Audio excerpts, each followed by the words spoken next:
vous êtes splendide Yaka. Vous aimez la compagnie des chiens, surtout les chiens domestiques. Cette villa est la vôtre et vous envisagez me la léguer. À 12 ans, j'ai avalé par inadvertance un courri. Près de 3 jours après, le courri apparaît dans mes excréments. C'est pourquoi on m'a surnommé Petit Courri. Vous aussi, il vous arrive de m'appeler Petit Courri à part mon petit chat. Vous avez hâte de faire la connaissance de ma maîtresse, la deuxième femme au monde pour qui le cœur de son fils unique bat. Sans l'avoir vue, vous l'aimez déjà, d'un amour profond, immaculé et si tendre. Tu sais, mon petit chou, quand je regarde dans les yeux de cette demoiselle, j'y vois ton avenir. Le futur fleuri de tes rêves, les promesses onctueuses de ton destin. J'y vois la concrétisation de toutes les bénédictions que j'ai déversées sur ta vie, le ciel enchanté de ton âme. J'y vois le passé, le présent et le futur qui se donnent la main pour dérouler devant vous le tapis rouge de l'amour. Poésie, poésie, trop de poésie, madame! Le dîner risque d'être insipide! C'est plutôt l'absence de poésie qui rendra le dîner insipide. N'oubliez pas que je suis une mère, et toute vraie mère doit savoir se faire poétesse si elle veut égayer le cœur de ses enfants. Soyez naturel et essayez de tailler votre discours à la mesure de l'instant. Ce n'est pas un spectacle, ce n'est qu'un dîner. Ça fait plus de 20 ans que j'école le rôle de mère. Pour votre gouverne, je suis mère de 3 enfants. Je n'aurai pas de leçon à recevoir de vous. Je ne doute pas que vous êtes mère et que vous êtes poétesse dans l'âme. Mais ici, c'est un autre type de mère que je recherche. Une mère dont le profil correspond exactement au mensonge que j'ai réussi à faire avaler à ma maîtresse. Il nous reste très peu de minutes maintenant. Monsieur, c'est prêt. Ah, vous êtes formidable! Que se passe-t-il, nom de Dieu? Moins de 15 minutes, madame! Madame! Monsieur! Aidez-moi, je vous en supplie! Oui, que puis-je faire pour vous? Oh. Madame, avez-vous besoin de quelque chose? Madame!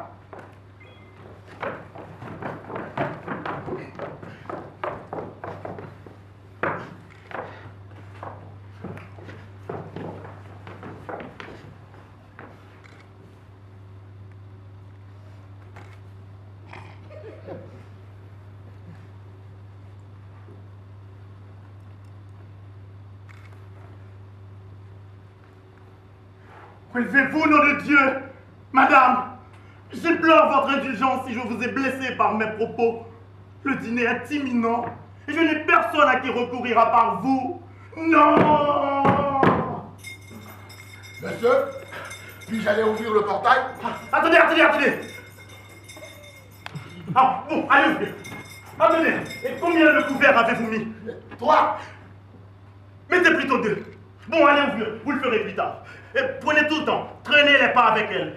Racontez-lui des blagues, elle adore rire. Prenez tout le temps. Faites quelque chose, madame. Sauvez-moi. Bon, je vous donnerai tout ce que vous voulez, dans la mesure de mes capacités. Je double votre cachet. Je triple. Je quadruple. Ce sont les discours du genre qui me réjouissent le cœur. Depuis vos airs condescendants jusqu'à cette décision de quintupler mon cachet, vous avez fait du chemin. Bravo. Pour vous féliciter, j'accepte. Oh, Dieu merci. Maintenant, ne perdons plus de temps. Déjà, j'espère que vous êtes prête. Ne mettez pas la charrue avant les bœufs. J'exige mon cachet quintuplé, ici et maintenant, cache. Ce n'est pas ce qui est convenu. C'est après le dîner. Moi, je le prends tout de suite, sinon je sors d'ici.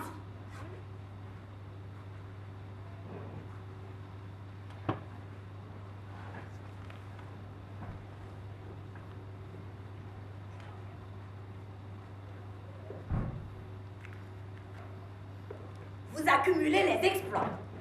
J'applaudis votre promptitude à opter pour des règlements à l'amiable. Encore une fois, bravo. Voulez-vous voir la salle à manger? Attendez, monsieur Gilbert. Robert, monsieur, je m'appelle Robert. Rappelez-moi le menu. Des toasts au saumon fumé et au caviar, des huîtres, des dés de pommes et de céleri, du champagne ou du vin blanc pétillant, fraises, raisins et figues en dessert. Ce menu est un peu trop exotique. Moi, j'aime des mets locaux. Par exemple, Akbeli Marais, confiterie des îles. Ne vous prenez pas avec vos caprices. C'est à ma maîtresse que je veux faire plaisir, et non à vous. Je fais mes sens et me mets en condition. Elle est là. Elle est là. Une jeune fille vous envoie ce bouquet de fleurs. Elle n'a pas voulu attendre. Elle m'a juste chargé de vous donner ce bouquet, accompagné de ça.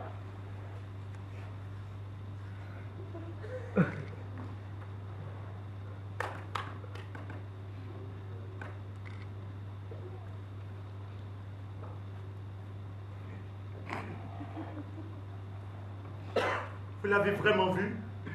À peine arrivée, elle l'a dévisagé. Néanmoins, la finesse de sa voix me parvenait en écho répété. Elle m'a juste chargé de vous dire qu'elle ne pourra pas honorer à ce premier rendez-vous en famille. Puis, elle disparut dans la nuit en courant. Ce n'est pas vrai. Ça va? Monsieur, ça peut aller? Je suis dans la merde!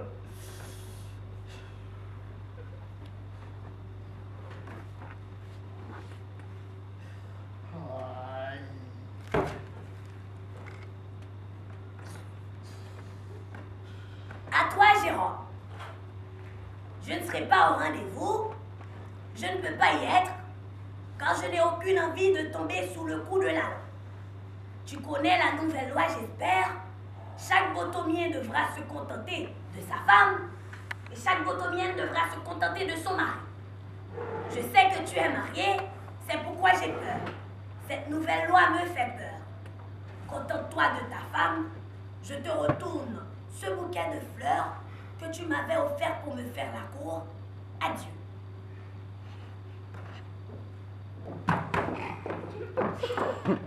Vous pensez pouvoir vous tirer comme ça? Je dois m'en aller. Pour une comédienne de mon rang, le temps est une donnée précieuse. Mon intuition me renseigne que de nombreuses sollicitations m'attendent. Vous devez me rembourser. Pardon? Je dis que vous devez me rembourser. Je crois qu'il y a un malentendu. Aucun malentendu. Je vous ai engagé pour jouer le rôle de mère au cours d'un dîner que j'organise en l'honneur de ma maîtresse. Pour ça, vous avez encaissé une grosse somme d'argent. Malheureusement, le dîner n'a plus lieu. C'est tout à fait logique que je sois remboursé. Je crois qu'il vous manque quelques notions de droit. Un contrat demeure un contrat. Si vous achetez une chemise dans un prêt-à-porter, que vous l'ayez portée ou pas, demanderiez-vous au bourtiquier de vous rembourser? Vos exemples manquent de logique, madame.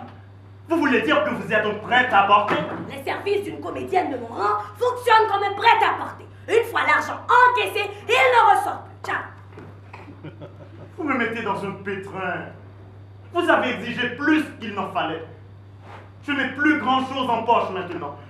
Je dois aussi payer le cuisinier. Enfin, tout au moins la moitié. C'est vrai, madame, il a raison. Depuis que je m'échine à la cuisine, je n'ai pas encore encaissé le moindre centime. Nous avons même changé de maître.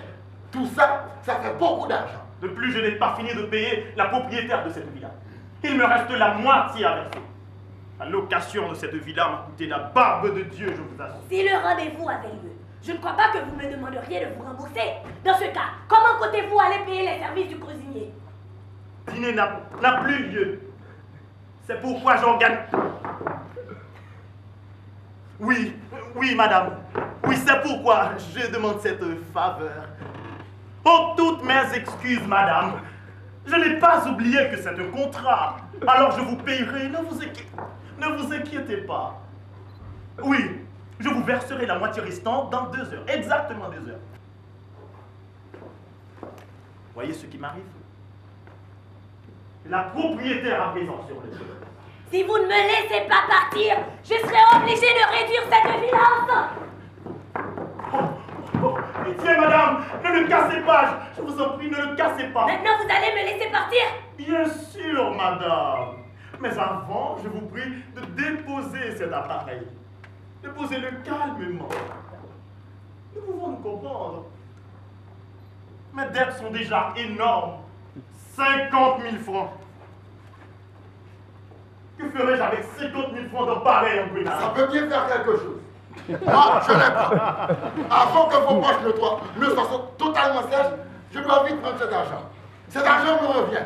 Vous savez que le somme que nous avons arrêté est bien plus trapu que 50 000 francs. Et si j'accepte de ramasser ces 50 000 francs, c'est parce que je compatis à votre déception. Ah, un détail m'avait échappé. Ce n'est pas juste, madame. Cet argent me revient. 3 gosses m'attendent à la maison, le ventre creux. 3 gosses affamés m'attendent aussi à la maison. Si le critère pour avoir cet argent repose sur le nombre d'enfants, sachez tous deux que moi aussi j'ai 3 gosses à charge. 3 gosses. C'est peut-être ma maîtresse. Elle m'a déjà fait un coup pareil. Je la connais.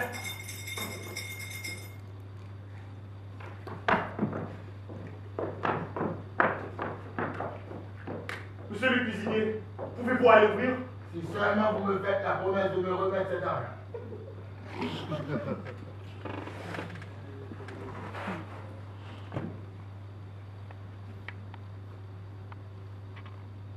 Cet argent, vous ne serez pas déçu, cher cuisinier. On verra en tout cas. Voulez-vous vraiment m'aider? Très bien. Tenez-vous prête, madame. Les choses vont commencer.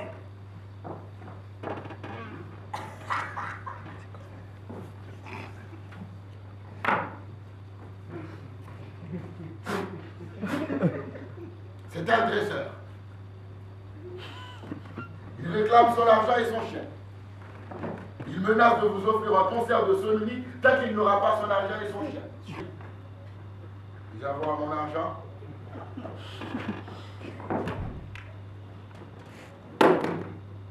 C'est encore la propriétaire.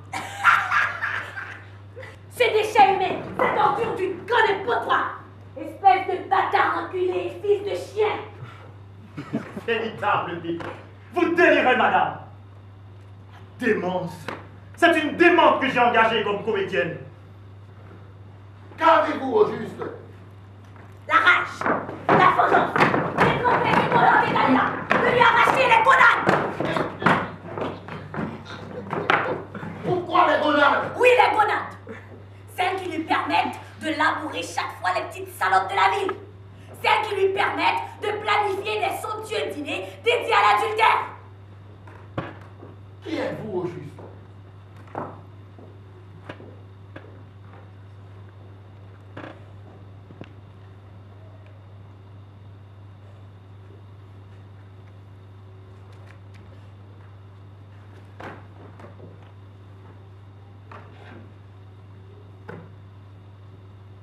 Qui puis-je être? Qu'est-ce qui se passe? J'ai accepté de vivre avec cet homme. On a eu 3 enfants.